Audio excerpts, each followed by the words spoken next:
الحمد للہ وکفا وسلام علی عبادہ الذین اصطفیٰ اما بعد۔ حضرات محترم، یہ ضروریات دین کورس کا سبق نمبر 87 ہے۔ اس کا موضوع ہے اولاد کی تربیت کیسے کریں۔ یہ سبق 4 بنیادی نکات پر مشتمل ہے۔ نمبر 1، تربیت اولاد کی ضرورت اور اہمیت۔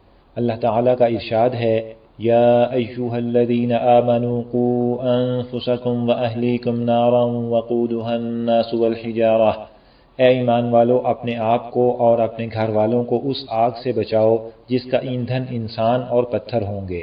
اپنے آپ کو آگ سے بچانے کا مطلب یہ ہے کہ دین پر پوری طرح عمل کرو، اور گھر والوں کو آگ سے بچانے کا مطلب یہ ہے کہ ان کی دینی تربیت کرو، انہیں دین سکھاؤ۔ نبی اکرم صلی اللہ علیہ وسلم کا ارشاد ہے، وَالرَّجُلُ رَاعٍ فِي أَهْلِهِ وَهُوَ مَسْئُولٌ عَنْ رَعِيَّتِهِ، آدمی اپنے گھر والوں کا نگران ہے اور اس سے اس کے ماتحتوں کے بارے میں پوچھا جائے گا۔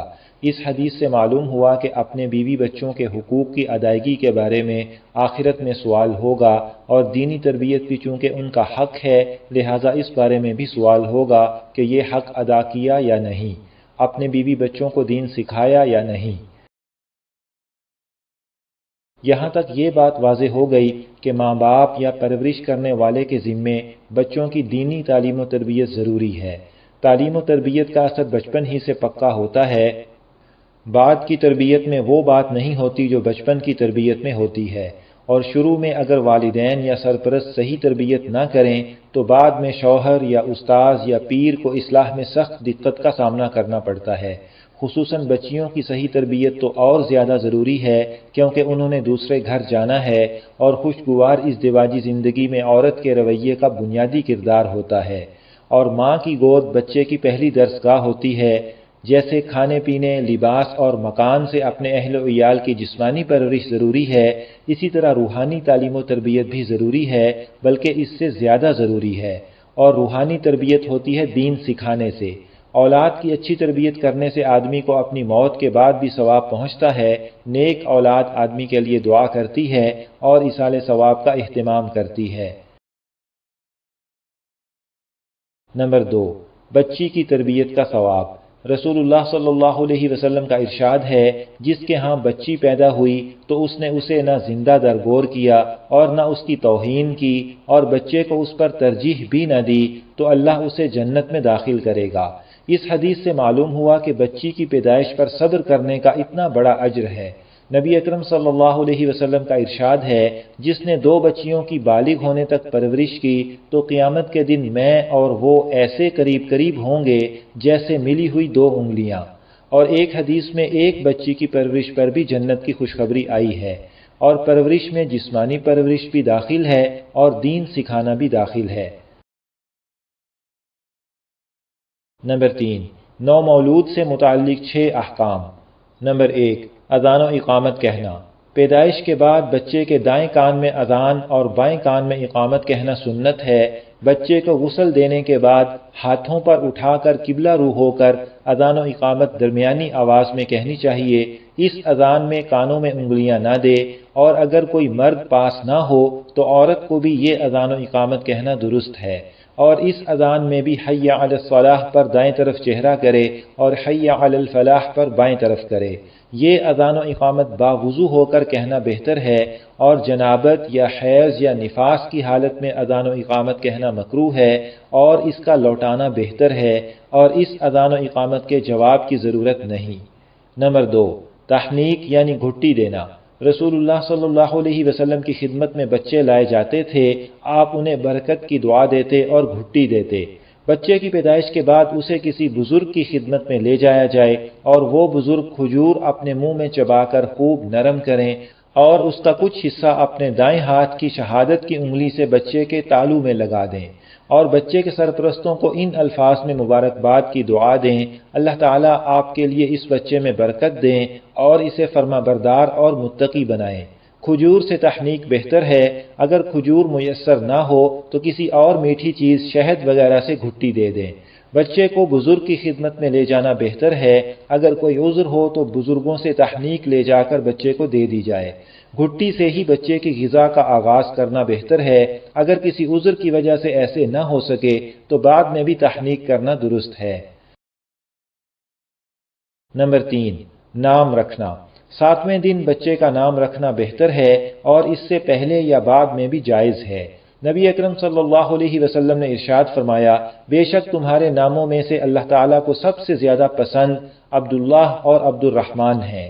اللہ تعالیٰ کے اسماء حسنہ کے شروع میں عبد لگا کر نام رکھنا چاہیے، یا انبیاء کرام کے نام پر نام رکھنا چاہیے، یا صحابہ کرام کے نام پر نام رکھنا چاہیے، اور یہ مناسب نہیں کہ صرف اس بات کو دیکھا جائے کہ نام ایسا ہو جو کسی نے نہ رکھا ہو۔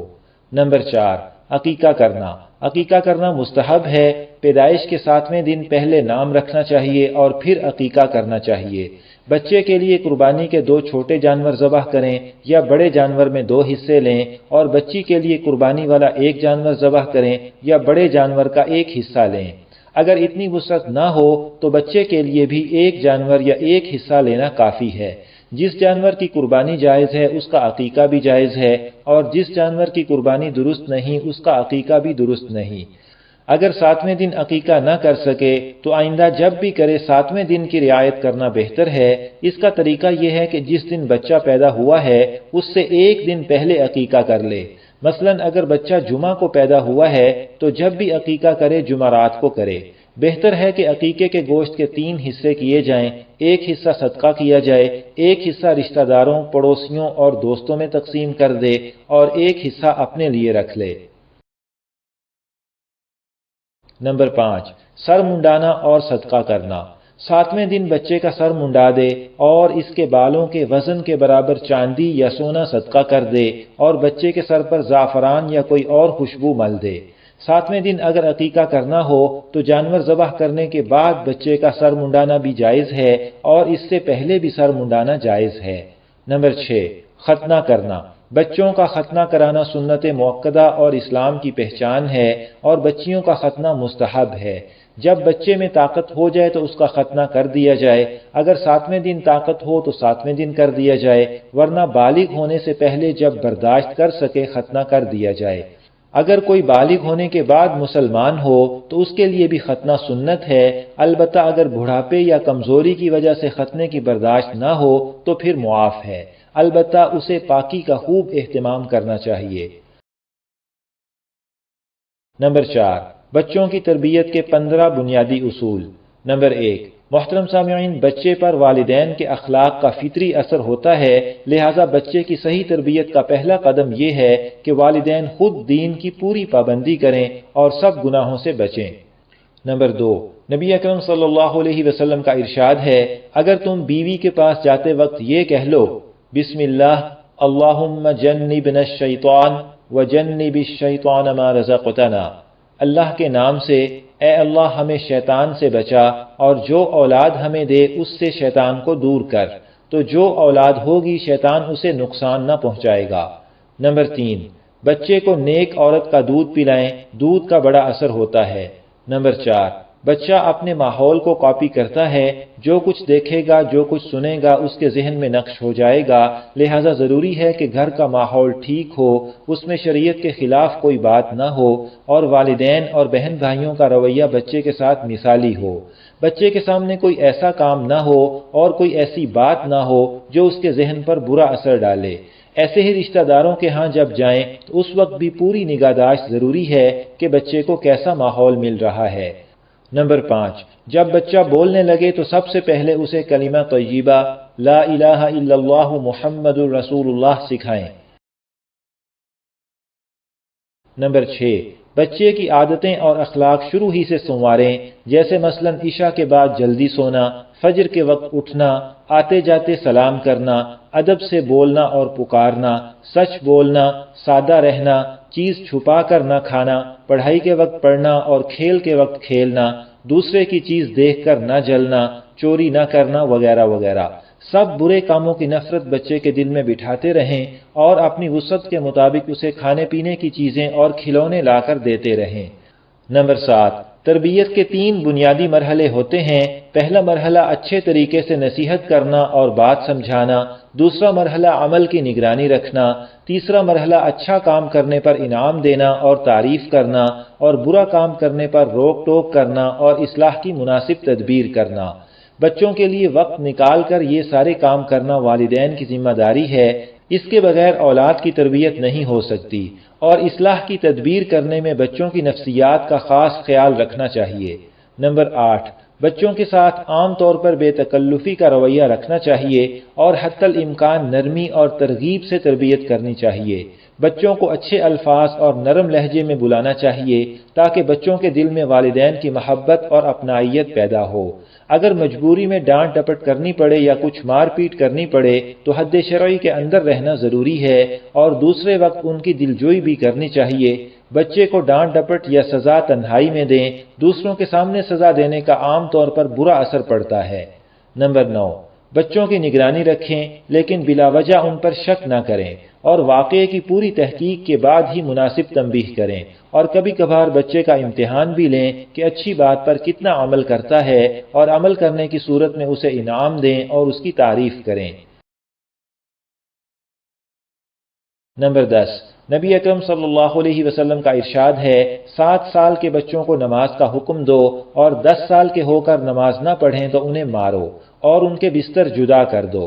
لڑکا لڑکی جب 10 سال کے ہو جائیں تو لڑکوں کو ماں، بہن، بھائی وغیرہ کے پاس لٹانا درست نہیں، اور لڑکیوں کو بھائی اور باپ کے پاس لٹانا درست نہیں۔ دین کے سب احکام کی پابندی 7 سال کی عمر سے شروع کرا دینی چاہیے، اور جو اعمال بچے کی طاقت سے باہر ہوں ان کی تاکید نہ کریں، اور جب قوت آ جائے اس وقت شروع کرائیں۔ 10 سال کی عمر میں بچہ اگر سارے روزے نہ رکھ سکے تو جتنے رکھ سکے اتنے رکھائیں۔ نابالغ اگر روزہ رکھ کر توڑ دے تو اس کی قضا نہیں، البتہ اگر نماز کی نیت کر کے توڑ دے تو اسے دوبارہ پڑھوائیں۔ بچے کو اپنے ساتھ مسجد لے جائیں اور اپنے ساتھ واپس لائیں۔ نمبر 11، بچوں کو قرآن مجید صحیح تلفظ کے ساتھ پڑھائیں، اور دین کی کچھ ابتدائی باتیں سکھانے کے لیے تعلیم الاسلام اور تاریخ اسلام، یہ دونوں کتابیں شروع کرائیں۔ اس زمانے میں سلامتی اور عافیت اسی میں ہے کہ بچے کی ابتدائی تعلیم و تربیت گھر میں ہو۔ بڑا ہو کر جب کسی تعلیمی ادارے میں جائے تو پہلے اس کے بارے میں پوری تحقیق کر لیں کہ وہاں کیا پڑھے گا، کس ماحول میں رہے گا، کیسے رہے گا، دین پر کتنا عمل کر پائے گا۔ نمبر 12، جو لباس بڑوں کے لیے پہننا جائز نہیں وہ لباس بچوں کو پہنانا بھی جائز نہیں، اور چھوٹے بچوں کو قبلہ کی طرف منہ یا پشت کر کے پیشاب کرانا، نہلانا سب منع ہے۔ نمبر 13، جو چیز نابالغ کی ملکیت میں ہو اسے کوئی اور استعمال نہیں کر سکتا، اور نہ ہی نابالغ کسی کو وہ چیز دے سکتا ہے، اگر وہ دے بھی تو اسے لینا جائز نہیں۔ لہذا احتیاط اس میں ہے کہ کوئی چیز بچوں کی ملکیت میں نہ کریں، بلکہ بچے کی چیزیں لیتے وقت انہیں بتا دیں کہ آپ کو استعمال کے لیے دے رہے ہیں، بس ملکیت اپنی ہی رکھیں۔ نمبر 14، حلال مال سے بچوں کی پرورش کریں اور ان کے لیے دعا بھی کریں۔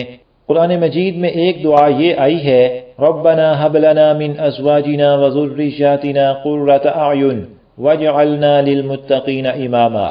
ہمارے رب ہمیں اپنے بیوی بچوں سے آنکھوں کی ٹھنڈک عطا فرما اور ہمیں پرہیزگاروں کا سربراہ بنا دے۔